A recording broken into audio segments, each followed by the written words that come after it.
Alright, we just drew the Doodle Jump character, and now we're moving on to the sprite sheet. The sprite sheet has multiple different angles of your character in the game, so help with animation. So if you've ever played the Doodle Jump game, you can see that when you tilt the phone, your character will be facing one way, and if you tilt it the other direction, he'll change. And if you click on the screen, he'll start shooting. So that's what we're going to do. We're going to draw all those different positions and put them onto one file. And eventually we'll have all our game assets on one sprite sheet. And then we can show you how to divide up that sprite sheet into different sections and then just make the game out of one file. So here we have our Doodle Jump character opened up in Photoshop. This is the same file that we were working on in our previous video. Now we are going to make all the other positions for this character and put it into a sprite sheet. A sprite sheet is really just one file, and it can be a PNG is best, where you have all the different stages of a character's animation. And as you play through the game will cycle through those different images at different times, and therefore making it look like the character's moving in a specific way. So we need at least two other positions for this character. One where he's shooting a bullet, and another where he's jumping. So what we'll do is we'll get our marquee tool, and we will select the layer which our Doodle Jump character is on. Currently he's on 2 layers. We have this original Photoshop file saved, and so all the edits that we will do from here on out we will save as a different file, just so that we have 2 versions. And we can always go back if we don't like what we've done. We can open the old file and work from there. So it's always good to keep the original files. So we'll start with his outline. We'll select the layer that his outline's on, and we'll just put a box around him, and then we'll copy and paste, and we'll reposition this just over off to the side. And I'm going to edit this before we move on to copying his color, because his color we're just gonna paint behind this, because that's not hard to copy. So let's get our eraser, and we'll erase his snout.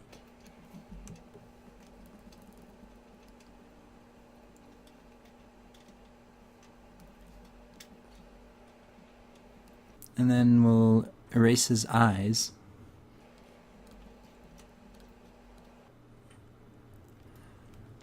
We'll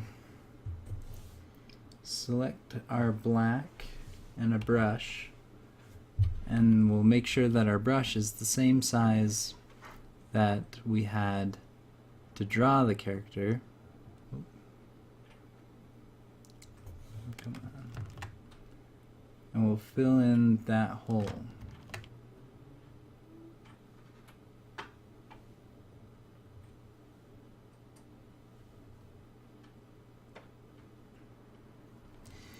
Now we will erase the top, a portion of the top of his head.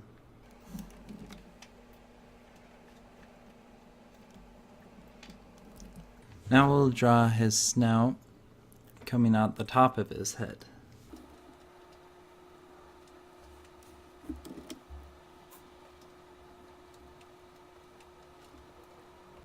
And we'll put in his eyeballs.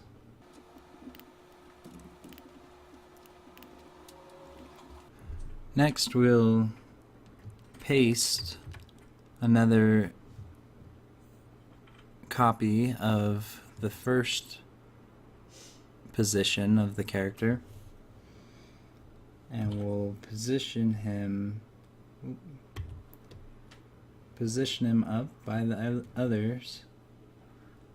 And we're going to edit his legs now so that it'll look like he's jumping when he lands on a platform. So we'll get our eraser and we'll erase his legs.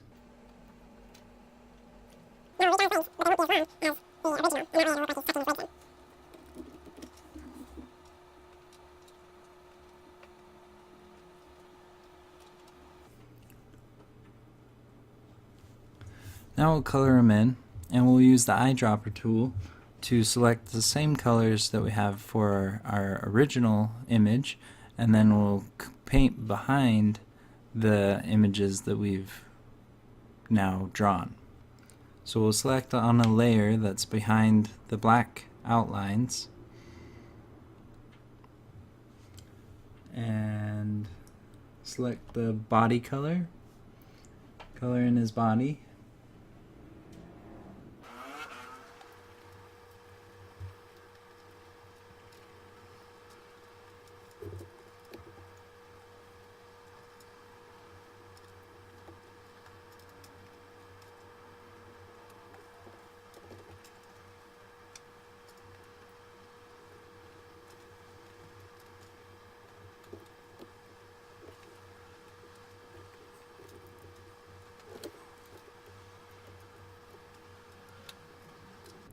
Now that we have them colored in, we will save this project and the PNG.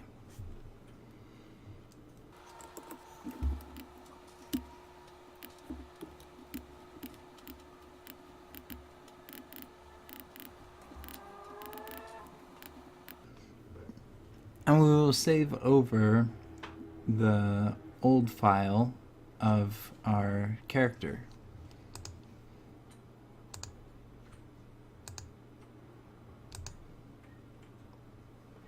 And welcome back, and I'm glad we didn't have to draw the whole character over again, but we just changed portions of that character to make it look like it was moving one way or the other. Thanks for watching, and make sure to keep up so that you can have your game done too when we finish ours. Yeah. 5 fives. Boom! Subscribe. 5 fives to you guys.